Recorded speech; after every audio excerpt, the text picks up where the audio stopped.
So, we've got a number 1 deluxe meal. Is there anything else I can get you? Yeah, I'd also like a good night's sleep. Excuse me, sir? You know, the I didn't struggle all night with my uncomfortable CPAP mask, or something like the my wife didn't kick me out to sleep on the couch because of my constant tossing and turning. Sir, we don't have anything like that here. I think what you're looking for is Inspire. It's an implant that works inside your body to treat sleep apnea without a CPAP.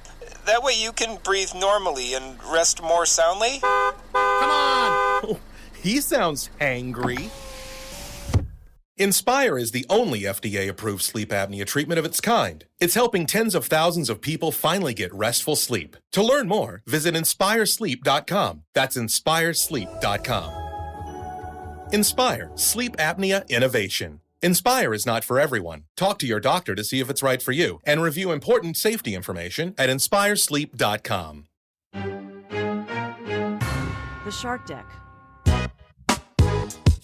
I'm Johnny Mac with your daily comedy news, and this is not holiday weekend filler at all. What a robust show. News broke on Thursday, 5 seconds after I recorded the entire weekend. Pete Davidson has entered rehab. Oh no, I hope you're okay. A source close to Pete told People that Pete, who's 29 years old, had checked himself into treatment, but should be getting out pretty soon. Maybe by the time you're hearing this, he is already out. According to Page 6, Pete entered the treatment center seeking inpatient therapy to address ongoing issues related to post-traumatic stress disorder and his previous diagnosis of borderline personality disorder. Another source told People, Pete will often check himself into rehab to work on these issues. His friends and family have been supportive during the time. In 2017, Pete revealed his borderline personality diagnosis while appearing on Mark Maron's podcast. Pete described his extreme mood swings, which he initially attributed to his regular marijuana use, but he was eventually diagnosed with borderline personality disorder several months later. Pete said, I found out I have BBT. Pete said, one of my psychiatrists diagnosed me. He was always saying before this big meltdown, you're probably bipolar or borderline. We're just going to have to figure it out. Pete also said he was depressed all the time, but praised therapy for helping him improve. It's working, slowly but surely. I've been having a lot of problems. This whole year's been a nightmare. This year's been the worst year of my life. Again, this is back on Maron. This isn't last week. Getting diagnosed with this and trying to figure out how to learn with this and live with this. Earlier that year, he had joked about his sobriety and a stint in rehab on SNL's Weekend Update. Pete got serious during that segment and said depression affects more than 16 million people in this country, and there's no cure, but for anybody dealing with it, there are treatments that can help. First of all, if you think you're depressed, see a doctor and talk to them about medication, and also be healthy. Eating right and exercise can make a huge difference. Finally, if you're in the cast of a late-night comedy show, it might help if, they do more of your comedy sketches. More news popped up before the holiday weekend. Kevin Hart has a special on Thursday. What? Yeah, Reality Check hitting Peacock on July 6th. I want to play the trailer for you, but Kevin didn't go more than 4 or 5 words without an F-bomb, and I try and keep it clean here, so I'll just have to tell you. In the new special called Reality Check, Kevin Hart is as funny as ever as he processes his growing family, fame, mentions on Black Twitter, and more.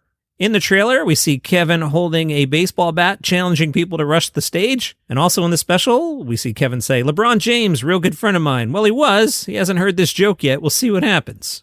Kevin Hart Reality Check, Thursday. Who knew? Hasan Minhaj made a surprise appearance at Stanford's New York Comedy Club. Ronny Chieng was your headliner. Hasan showed up and opened for him. Chieng said the reason that he was there is that he's workshopping jokes ahead of an upcoming Netflix special. Dana Carvey on his podcast started mocking Anthony Fauci. Carvey and his co-host David Spade started making fun of Fauci's COVID-19 guidance. Carvey did a Fauci impression. I won't do one, but what Carvey said as Fauci. Okay, I'm sorry. If you've had 2 boosters and 2 vaccines, you can get and give COVID to another guy who's had 5 vaccines and 4 boosters. Carvey pretended to be a citizen asking Fauci a question. That question, what's the difference between a vaccine and a booster? Switching back to the Fauci impression, he said, I don't know. It's just more vaccine, but booster sounds better. I'm Erica, 1/3 of the podcast Books and Betches, a comedy book podcast where we swear, spoil, and we talk about... Whoa, you cannot say that in this. What do you mean? That's our slogan. It's our gimmick. How about we just give some examples of things we talk about? Well, there's a lot of chaos. I'm Kristen, and with me I have... Whopper! No. A lot of sidebar conversations. Are you denying the existence of chupacabras? You know, Erica, yes, I am. You can listen to new episodes of the Books and Betches podcast every Tuesday morning, anywhere you get your podcasts.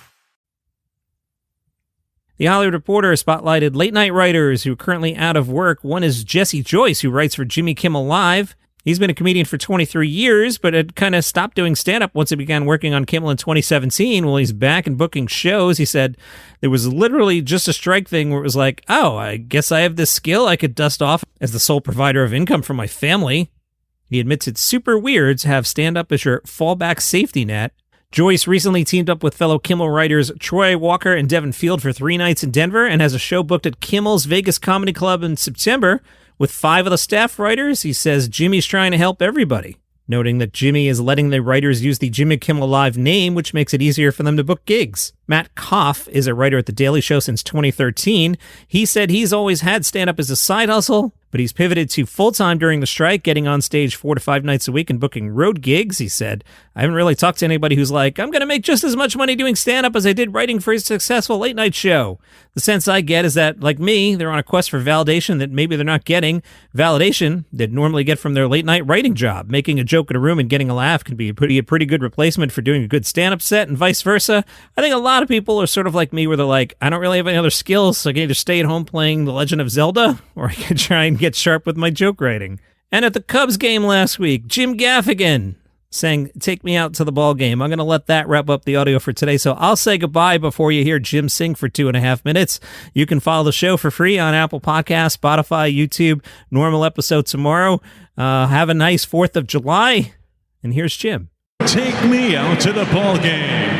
Comedian, author, and Chicagoland native Jim Gaffigan and 3 of his kids.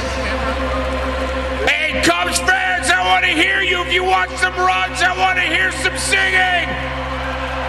Do you want some runs? Then stand up and follow the leader. A 1, a 2, a 3. Take me out to the ball game. Take me out to the crowd. Buy me some peanuts and Cracker Jack. I don't care if I ever get back. Root for the Carvey. If they don't win, it's a shame. For it's 1, 2, 3 strikes, you're out at the old ball game. Let's get some runs. Here, Mikey, throw that out there. Throw that out there.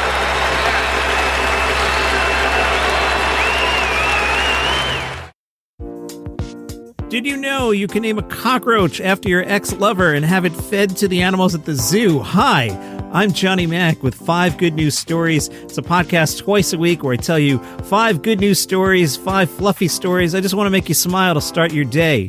I can tell you about a cat and a rabbit that fell in love, or I can tell you how porta potties are about to be a lot less horrible. What kind of show is this? It's called 5 Good News Stories. The number 5 Good News Stories. Follow it, Apple, Spotify, YouTube, wherever you get your shows. 5 Good News Stories.